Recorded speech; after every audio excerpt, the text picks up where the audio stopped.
Hi guys, it's Rachel with WTI and I want to talk about this amazing cream that I have here. So this is First Aid Beauty Ultra Repair Face Moisturizer with sunscreen.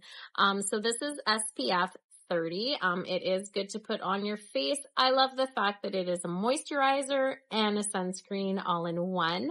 I love the size of it as well. It's not big and bulky. I'm able to put this in my purse. It has a nice little cap on it. And I love the fact that it has a pump.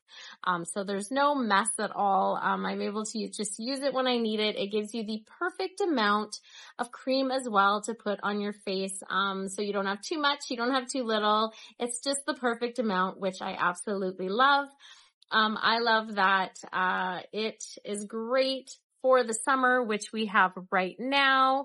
And I love anything that does have a sunscreen in it, just to be able to have on my face all in one. So I'm not putting two products on.